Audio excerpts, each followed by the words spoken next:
Good morning, students. Today we are going to start with a new exercise and a new topic जिसमें हम equations के बारे में पढ़ेंगे.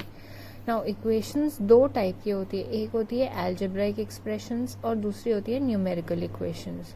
Now if you see these two equations, यहाँ पे क्या डिफरेंस हमें दिख रहा है. algebraic equation ये है numerical equations. You can see कि यहाँ पे x है जिसकी हमें वैल्यू नहीं पता है, और यहाँ पे ऐसा कोई भी नंबर नहीं है या कोई ऐसा वेरिएबल लाइक x नहीं है जिसकी हमें वैल्यू ना पता हो. सो सच इक्वेशंस, एक तो चीज़ हम ये नोटिस करते हैं कि यहाँ पे एक वेरिएबल है, मतलब एक इस x की हमें वैल्यू नहीं पता है. दूसरी चीज़ what do you see, equations में क्या होता है, नाम से ही हमें पता है इक्वेशन मतलब कुछ चीज़ें इक्वल हैं, तो this is equal to this.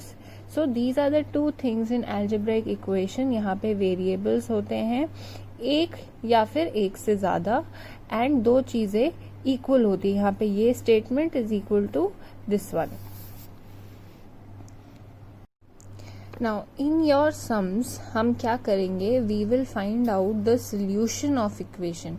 Solution of equation अगर हमें पता है कि 2x प्लस 10, मतलब कि this is 2 multiplied by x is equal to 10. हमें पता है 2 को किसी नंबर से अगर हम मल्टीप्लाई करते हैं जो कि x की वैल्यू होगी तो आंसर 10 आता है.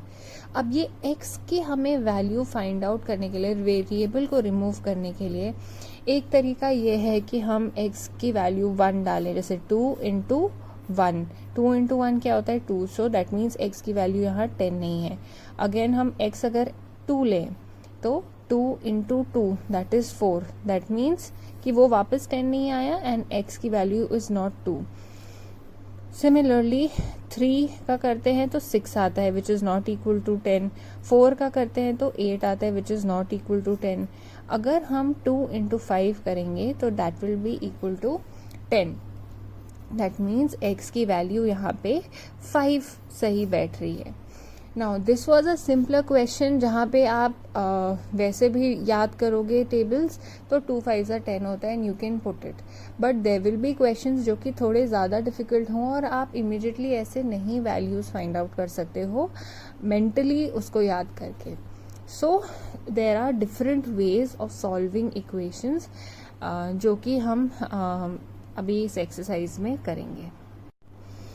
सो इक्वेशन के वेरिएबल्स फाइंड आउट करने के लिए, उनकी वैल्यू फाइंड आउट करने के लिए हम एडिशन, डिवीजन, सब्ट्रैक्शन, मल्टीप्लिकेशन, हर टाइप के कैसे ये इक्वेशन सॉल्व करते हैं to find out the value of the variable. We will come to know कि अगर यहाँ पे एडिशन हो रहा है इस तरफ में एंड ये अगर हमें x की वैल्यू फाइंड आउट करनी है तो how will we do. What we do is, हम x के बाद this number is taken here, ये तो 20 ऐसे ही रहेगा एंड अगर इसको यहाँ लाना है, अब ये प्लस साइन अगर इक्वेशन इक्वल टू के इस साइड आता है तो it changes to minus and number remains the same. x की वैल्यू यहाँ पे हो जाएगी 20 minus 12, that is 8. Now if you put the value of 8 here, this becomes 8 plus 12, जो कि 8 plus 12 आप करोगे तो 20 ही आएगा. That means our answer is right. Similarly over here, y by 2, मतलब this is y divided by 2. अगर हमें y की वैल्यू फाइंड आउट करनी है तो यहाँ डिवीजन हो रहा है तो दिस विल गो अप, क्योंकि ये डिवीजन है ये मल्टीप्लिकेशन हो जाएगा. Number remains the same. तो y की वैल्यू क्या आएगी, y is equal to 7 into 2 that is 14. Now if you put the value, just to check this is not a part of your answer, y हमारा आया 14 divided by 2. 14 by 2 करते हैं तो 2 1s are 2 and 2 7s are 14. That means our answer is correct here. Similarly p minus 4, हमने addition का यहाँ किया था, अगर सब्ट्रैक्शन है तो फिर वो क्या हो जाता है, यहाँ जाके ऐड हो जाता है. 0 plus 4 becomes 4 only. Similarly अब ज़रूरी नहीं है कि एक्स वाई हो, they can be any other alphabet जो कि हम वेरिएबल को सॉल्व करने के लिए यूज़ करें. Here n is equal to 2 remains the same. यहाँ प्लस है, इधर आके ये माइनस हो जाएगा. तो यहाँ पे इंटीजर्स हमने पढ़ा है, अगर 2 - 4 हमें करना है तो हमारा ऑपरेशन माइनस का होगा और साइन बड़े वाले नंबर का होगा. तो हम यहाँ माइनस ही करेंगे, सब्ट्रैक्ट ही करेंगे और साइन हम बड़े वाले नंबर का लेंगे, that is minus. Last question, this is slightly longer. इसमें क्या होगा, पहले हम इस वाले नंबर को इधर शिफ्ट करेंगे. तो अगर इट शिफ्ट्स हियर, यहाँ माइनस है तो ये प्लस हो जाएगा, विच इज 10. 7 + 3 इज 10. अब हम यहाँ पे मल्टीप्लाई हो रहा है ये, तो इधर जाके ये डिवाइड हो जाएगा. 10 / 2 that is 5. So this is how you can find out values. अब इन द नेक्स्ट क्वेश्चन हमें एंट्री कंप्लीट करनी है. यहाँ पे हमारे पास एक इक्वेशन है और वेरिएबल की वैल्यू देनी है. तो क्या वो सोल्यूशन है कि नहीं, हमें येस और नो लिखना है. मतलब ये वैल्यू जो दी है वो सही है कि नहीं, उसका येस एंड नो लिखना है. तो यहाँ पे हमें 5n = 40 एंड वेरिएबल क्या है हमारा n. तो this is 5 × n. So variable is given 10, जिसका कि आंसर आता है 50 एंड यहाँ पे है 40. So it is not equal, that means ये सोल्यूशन नहीं है. Similarly in the next part, अगर हम ये वैल्यू पुट करते हैं यहाँ पे 5 × n, 5n की वैल्यू क्या है यहाँ पे, n या फिर x या फिर p या फिर y है आपके क्वेश्चंस में. तो यहाँ पे n की वैल्यू हमें 8 पुट करनी है. 5 × 8 आंसर आता है 40. यहाँ पे 40 है, इधर भी 40 है, दैट मीन्स ये सोल्यूशन है. Similarly in the next question, x + 10 = 30. यहाँ पे x की वैल्यू क्या है 10, तो 10 + 10 आता है 20 एंड यहाँ पे लिखा है 30, दैट मीन्स ये सोल्यूशन नहीं है. इन the next question, value of variable x + 10, variable है, वेरिएबल की वैल्यू 20 दी है प्लस 10, ये 30 आ रहा है एंड यहाँ पे भी 30 है, that means this is correct. So we write yes. 2p - 3 = 7. p की वैल्यू यहाँ हमें 10 लिखनी है, तो 2 × 10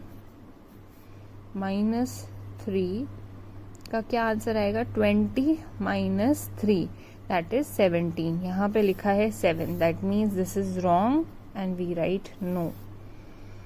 नेक्स्ट क्वेश्चन, 2 × p, p क्या है 15 - 3, 15 × 2 = 30, 30 - 3 इज 27. यहाँ पे भी ये गलत है क्योंकि यहाँ पे सिर्फ 7 लिखा है, तो हम नो लिख देंगे. y + 3 = 1 एंड यहाँ पे y की वैल्यू क्या बताइए हमें 0, तो 0 + 3 = 3 only, which is not equal to 1, तो हम यहाँ पे नो लिखेंगे. In the next question, y + 3 = 1, y का वैल्यू है 2 गिवन प्लस 3. अब integers, if you remember, equation अगर प्लस माइनस है तो फिर यहाँ पे हम ऑपरेशन माइनस करेंगे, साइन हम हमेशा बड़े वाले नंबर का लेंगे. तो this will be 3 - 2 that is 1. Sign बड़े नंबर का, बड़े नंबर के आगे 1 है, सो ग्रेटर नंबर का आंसर 1 ही आ रहा है. यहाँ पे भी 1 है, so we write yes.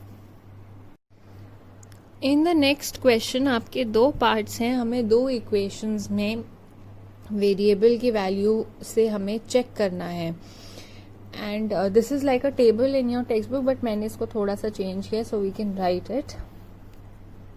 Equation यहाँ है 2x + 3 = 17, जहाँ पे कि x की वैल्यू हमें गिवन है and we have to solve कि ये है कि नहीं, वैल्यू सही है कि नहीं जो गिवन है. सो व्हेन x इज 1, तो इक्वेशन हमारी 2x that is 2 into 1 plus 3, कितना भी आंसर आएगा we'll solve 2 plus 3 is equal to 5. यहाँ पे लिखा है 17. So we write x is equal to 1 is not the solution, क्योंकि ये 17 आया और यहाँ पे आया 5. सिमिलरली इधर 2x plus 3 दैट इज, यहाँ पे x की वैल्यू है 3, तो 2 into 3 plus 3. If we solve this, 3 2s are 6 plus 3 that is 9. Again ये 9 आया, 17 नहीं आया, so which means x is equal to 3 is not the solution.